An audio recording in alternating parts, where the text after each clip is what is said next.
Quais as principais razões que faz um bolo solar? A principal delas é a farinha de trigo. Se eu já fiz todo o processo da minha massa amanteigada, por exemplo, já bati minha manteiga com açúcar, já coloquei meus ovos e agora é a minha parte de colocar a farinha de trigo. Aí eu taco toda a farinha de trigo lá com o meu leite e deixo minha batedeira batendo lá ao infinito e além. Sempre que a gente bate demais a farinha de trigo em contato com o líquido, ela começa a criar glúten.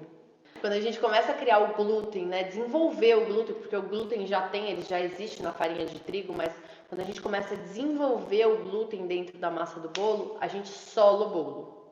Ou é isso, ou é uma receita de proporções erradas. Tem alguma coisa errada na receita. Então, se você está lá fazendo tudo certinho, tem alguma coisa extremamente errada na sua receita. Ou tem muita farinha, ou tem pouco açúcar, ou tem pouco ovo, ou tem pouco leite, ou tem demais, né? Ou tem farinha demais. Então, assim, sempre prestar atenção nisso. Ou tem líquido demais. E aí a gente entra aqui no assunto fermento. O fermento, ele nada mais é do que bicarbonato de sódio com algum ingrediente ácido, que normalmente é cremor de tártaro, e amido de milho.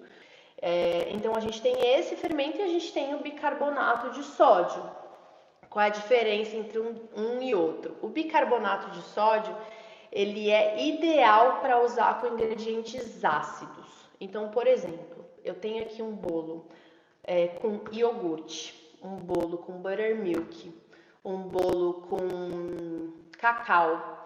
Ele vai deixar o seu bolo mais fofinho ainda, tá? Então aí a diferença entre uma e outra é essa. O bicarbonato eu preciso de um ingrediente mais ácido para colocar ele, para ele ter toda essa reação de deixar o bolo mais fofo. Então você tem que ter o balanceamento correto do fermento também. Então, taquei fermento, o que vai acontecer? Você vai colocar o bolo lá no forno, ele vai crescer demais, vai explodir e depois vai cair todinho.